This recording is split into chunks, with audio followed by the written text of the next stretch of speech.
Bonjour, chers amis, et bienvenue à cette 5e émission avec le Père René Larochelle, qui développe le thème « Le vrai visage de la miséricorde ». Bonjour. Nous allons faire un suivi de ce que nous avons vu la dernière émission, un petit peu avec Pierre. On avait laissé Pierre avec toute sa souffrance, sa faiblesse, sa pauvreté devant Jésus, parce que il voyait qu'il n'était pas capable de faire face à la menace d'être pris. Et il a renié Jésus. Et ça a été la grande souffrance, la grande épreuve. Et dans ce reniement, de voir le regard plein d'amour de Jésus, le visage de Jésus qui se tournait vers lui et qui lui laissait toutes les espérances. Il était bouleversé. Au-dedans de lui, il n'avait que des sanglots énormes d'être tant aimé. Et lui, de ne pas être capable de répondre à cet amour. Et Pierre, on le revoit après la résurrection.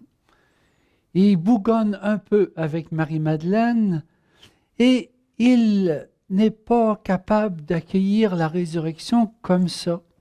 Il faut que Jésus vienne à lui et qu'il brasse un peu et qu'il vienne lui faire accueillir ce mystère d'être appelé à grandir au milieu du peuple de Dieu comme ce serviteur que Dieu a choisi. Et Pierre, il s'en va à la pêche. Il a toujours tendance d'aller à la pêche. C'est que nous rencontrons Pierre, découragé après avoir vécu cette expérience de Jésus qui est mort et que lui a renié, mais que dont le visage aimant, pardonnant, plein de bonté envers lui, c'était trop dur à supporter. Et il s'enfonce dans l'accusation, la culpabilité, la peur. Et pendant 3 jours, il vit dans cette peur. Il faut que Marie-Madeleine le brasse un peu pour l'arracher à ça, pour qu'il court au tombeau, et qu'il rencontre Jésus pour l'amener à la foi, en la résurrection. Et là, Jésus l'appelle à vivre au milieu de ses frères comme porteur de cette foi à renverser les montagnes, mais Pierre n'est pas encore rendu là. Pierre, quelques jours après, en Galilée, amène ses frères en mer, aller à la pêche. Il est spécialisé dans la pêche. Cette vie missionnaire dans laquelle Jésus l'a emmené depuis 3 ans, il ne s'est pas habitué à ça encore. Et il retourne dans son métier. Et il vit encore une nuit d'échecs. Pierre s'en va à la pêche dans la nuit. La nuit, les ténèbres, il ne voit rien, il ne prend rien, il est perdu. C'est que sa vie rapporte rien. Et Jésus, il est sur le bord de la mer le matin, il ne le reconnaît pas. Il est encore dans les ténèbres. Et Jésus demande de jeter les filets, mais comme l'autre fois, Pierre avait déjà tout fait pendant la nuit, et ils font ce geste de foi, et ils trouvent beaucoup de poissons. Et Jean l'avertit. Celui qui nous a donné ce conseil, il n'y a que Jésus. On sait que les poissons ne sont pas au rendez-vous aujourd'hui. Il n'y a que Jésus qui donne rendez-vous aux poissons. Comme ça. Et il dit, quand il dit Jésus, parce que Jean, lui, sent la présence de Jésus. Jean, lui, a vu ce visage de miséricorde jusque sur la croix. Il a pu accueillir ce visage de miséricorde dans toute la souffrance la plus horrible, l'injustice la plus horrible. Et il a vu cet amour de Jésus inconditionnel, ce pardon de Jésus inconditionnel. C'est comme si Jean, il est rempli au-dedans de cette force, de ce regard, de ce visage, de cette bonté qu'il ne peut pas oublier. Et quand il voit le filet plein, il dit à Pierre, « C'est Jésus ». Et là, Pierre se jette à la mer, s'en va vers Jésus. Et qu'est-ce que vit Pierre à ce moment-là? Il vit un accueil inconditionnel de Jésus, un amour inconditionnel. Et Pierre, il rencontre un Jésus qui a une question pour lui. Une question pour qu'à son tour, il puisse porter ce visage de miséricorde. Il lui dit, « M'aimes-tu plus que tes confrères, que ta femme, que tes enfants, m'aimes-tu? » Et Pierre, il lui affirme qu'il l'aime. S'il lui avait demandé ça un mois avant, et Pierre aurait répondu aussi qu'il l'aime. Mais cette fois-ci, Pierre y est chargé d'un poids de faiblesse, une conscience de sa faiblesse, de son incapacité de rien faire. Et la nuit de pêche qu'il vient de faire a renforcé ça encore. Sans Jésus, il ne peut rien faire qui réussisse. Avec Jésus, tout réussit, mais sans Jésus, rien réussit. Et c'est ce visage de compassion de Jésus, de bonté, de miséricorde de Jésus qu'il rencontre et qui lui demande, « M'aimes-tu » Et Jésus lui répond, « Si tu m'aimes, occupe-toi de mon royaume, de mes brebis, de mes enfants.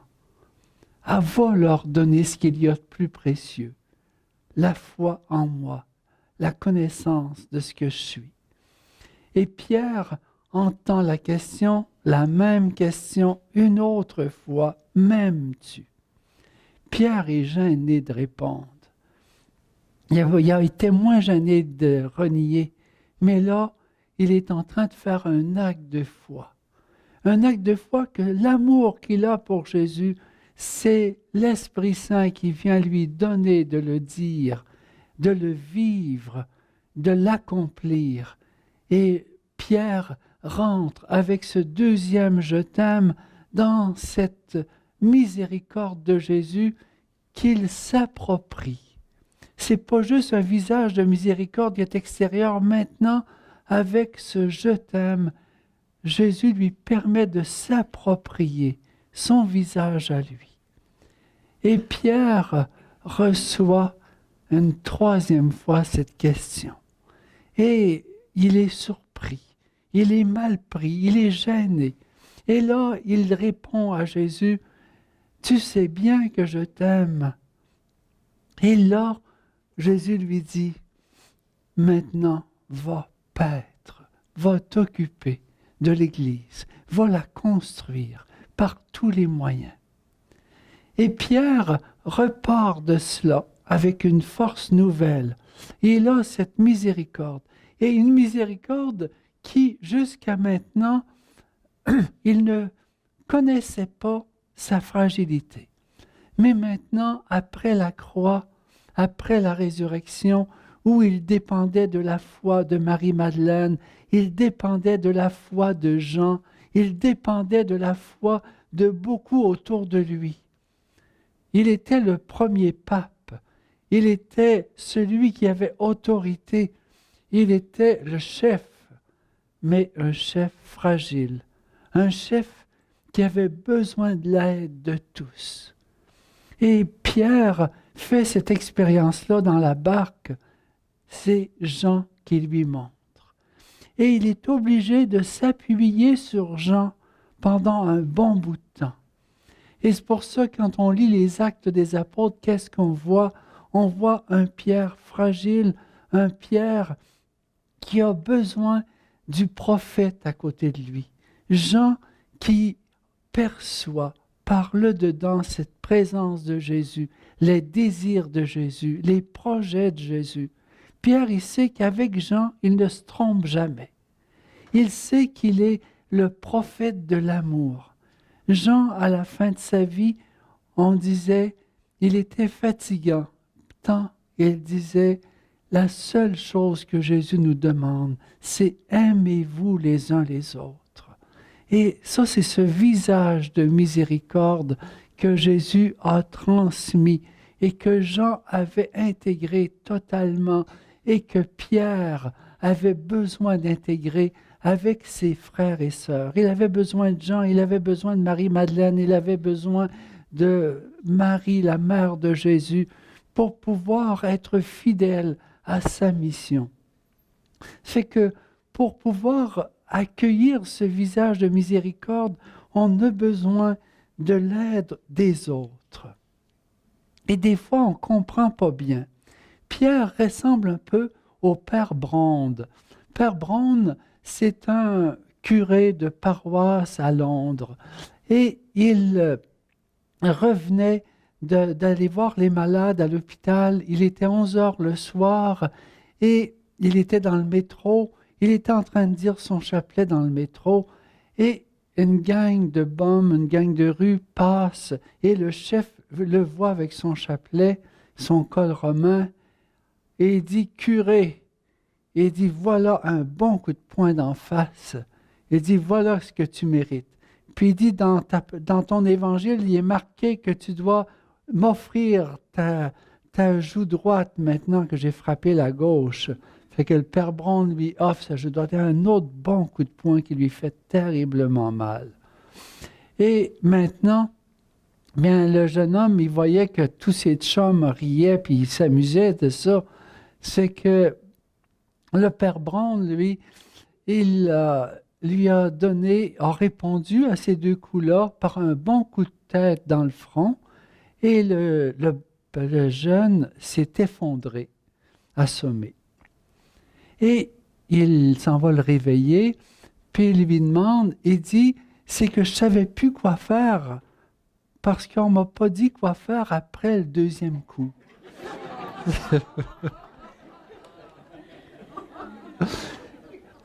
On dit dans l'Évangile, je peux avoir 2 coups, mais après ça, fait que c'est pour ça que j'ai... Et tous les amis du chef se sont en allés, se sont enfuis, et lui a pu créer un lien avec le chef de bande. Et de faire de telle manière que sa compréhension de l'Évangile lui est rentrée comme dans le front du Père Brande, dans son front à lui, et que c'est une manière de transmettre l'Évangile, c'est une manière d'avoir de la compassion. C'est pour ça que Pierre a eu besoin aussi de comprendre le comment, parce que Jésus lui montrait pas comment tout faire, puis il a fallu qu'il soit inspiré de l'Esprit pour savoir faire, et souvent l'Esprit passait par les autres autour de lui.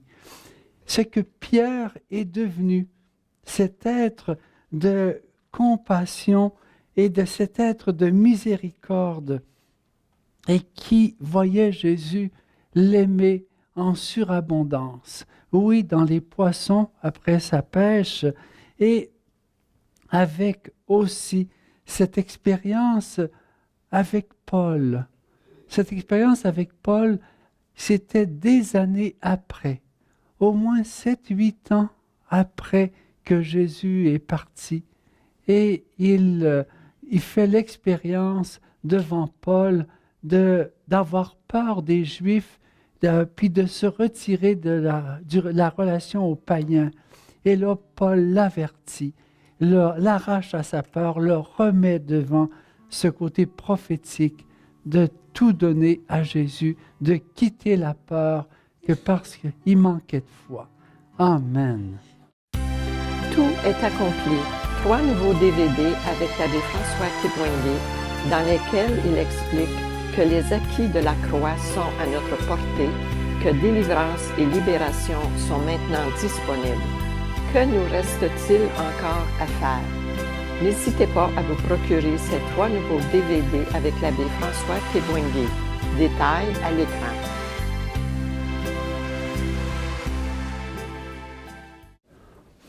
un autre visage de la parole de Dieu, puis de la miséricorde de Jésus que l'on voit à travers les femmes, Marthe et Marie, qui accueillent Jésus.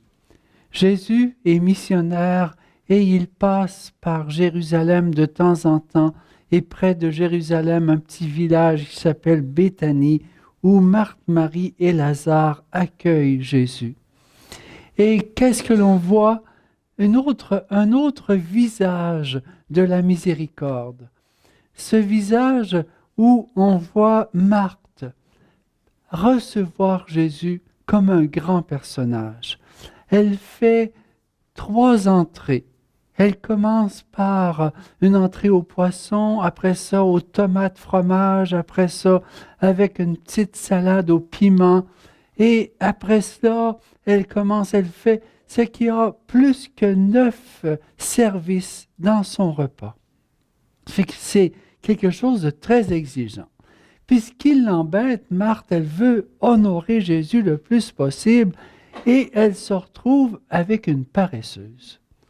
Marie est au pied de Jésus. Ça n'a pas de bon sens. Et Marie écoute Jésus, est en admiration vis-à-vis ce qu'il dit et ce qu'il est.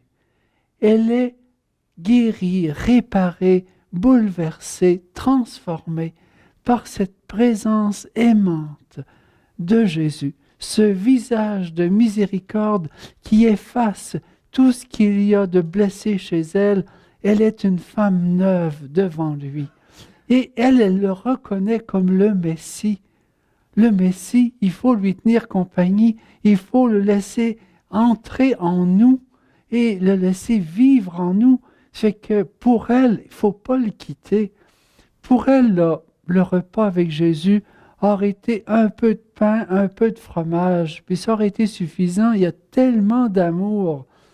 9 plats, 9 services, un repas qui n'en finit plus avec 3 vins différents. Il commence par un bon vin blanc pour les entrées qui est extraordinaire. Après ça, elle met un beau vin rouge corsé qui va avec les viandes.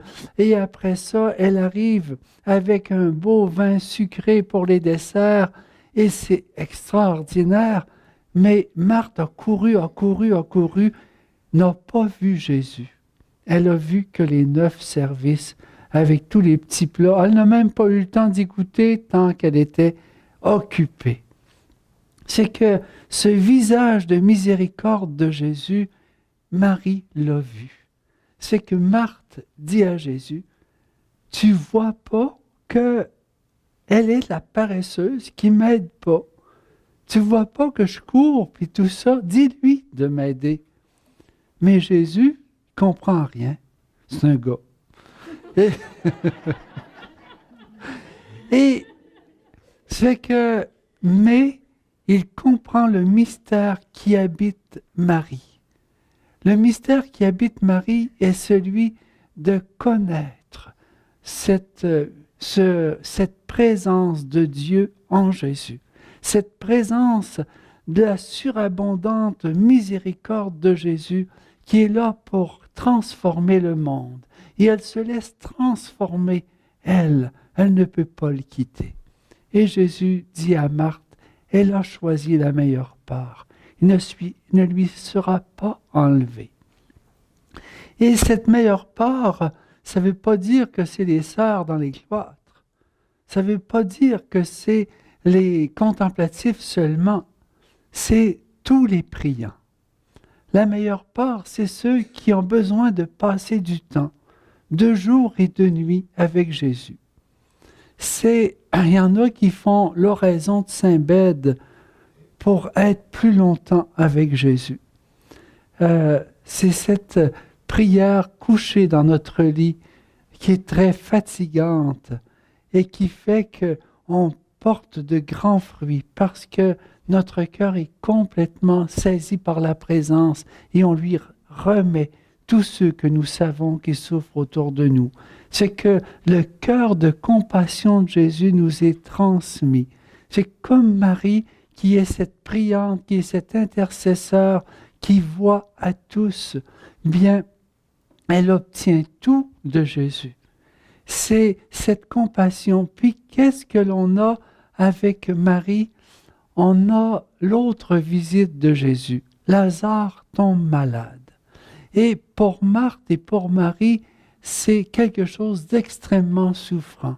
Ils forment les deux frères, les deux sœurs et le frère, vraiment une famille unie extraordinaire. Et ils ont perdu leur frère. Et avant qu'il meure, ils font savoir ça à Jésus, que c'est urgent qu'il vienne. Mais il est en retard. Et ça ne marche pas. Il est au tombeau depuis 4 jours quand il arrive. Puis Marthe lui fait savoir qu'il est en retard. Marthe, c'est une femme les 2 pieds à terre. Elle sait administrer les choses, régler les problèmes. Elle sait compter. Puis elle sait dire les vraies choses en pleine face.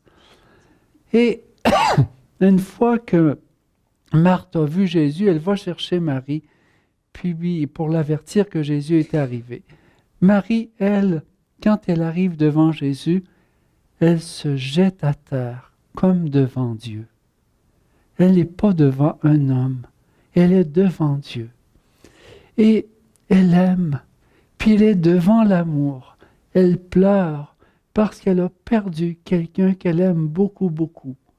Et devant cela, Jésus ne peut pas être indifférent.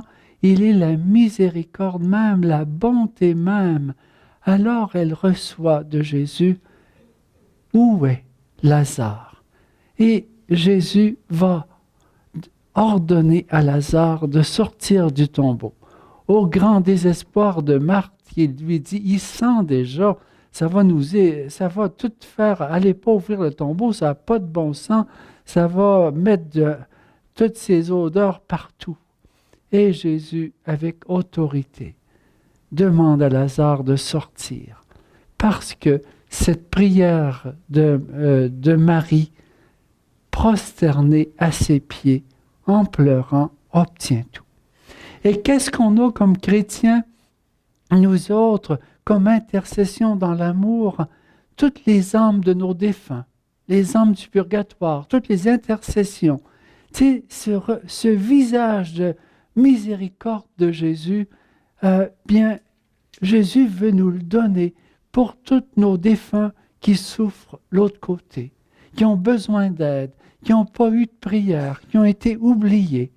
Et c'est cet amour que Marie portait envers Jésus. Et quand on se prosterne devant Jésus et on lui demande dans la prière, les âmes du purgatoire, eux autres, sont arrachées à toute leur souffrance et elles peuvent vivre cette guérison profonde. La miséricorde de Jésus guérit tout. C'est ce qu'on a vu comme exemple depuis les débuts sur ce sujet. Et quand des priants viennent badrer Jésus dans toute leur journée pour intercéder pour nos frères et sœurs défunts, c'est d'une puissance extraordinaire. Recevoir cette compassion de Jésus. Et c'est que ne pas oublier que cette miséricorde de Jésus, ce visage de miséricorde, il veut nous le transmettre pour tous les aspects de la vie. Que rien ne nous échappe. Quand le pape François, en 2013, a été élu, bien, il a demandé aux gens, cherchez dans vos villes, dans vos municipalités, dans vos paroisses, toutes les places où il y a des pauvres, et allez vers eux. Il a interpellé.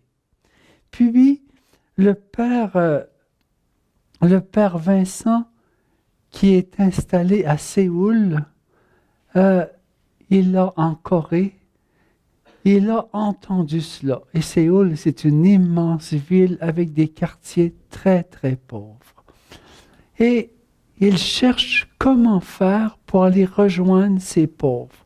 Lui était en paix avec sa paroisse, il y avait beaucoup de monde qui venait à l'église et ça fonctionnait bien. Et il partage son rêve avec ses paroissiens qui, ensemble, achètent un autobus. Et dans l'autobus, ils enlèvent les sièges et ils mettent tout ce qu'il faut pour faire des repas. Et ils s'en vont s'installer dans ce quartier pauvre. Et dans ce quartier pauvre, la police n'y va même plus, tant c'est dangereux. Et le Père Vincent arrive avec ce visage de miséricorde et il offre de quoi manger. Il y a beaucoup de drogue, beaucoup de prostitution, beaucoup de violence et il vient donner ce visage de miséricorde de Jésus dans cette ville. Et là, c'est un émerveillement qu'il voit comment les gens viennent à lui. Et une fois qu'ils ont de quoi manger, ils lui demandent pourquoi il fait cela. Eux autres, ils sont bouddhistes de religion, ils ont la compassion dans leur religion, mais personne ne s'occupe des autres, chacun son karma. Mais lui arrive avec le regard de miséricorde de Jésus, comment aimer son prochain, comment lui faire du bien. Et les gens pauvres viennent chercher à la fois de quoi manger et à la fois guérir dans leur cœur en connaissant Jésus. Le Père Vincent est bouleversé. Ça lui fait 2 ans qu'il fait cela maintenant et il voit des merveilles s'accomplir toutes les semaines dans son autobus, où il parcourt ces quartiers pauvres, où il s'arrête avec cette nourriture et les gens l'assaillent. Qui est Jésus? Veux-tu nous parler de Jésus? Nous faire connaître ce Jésus? Nous en avons besoin.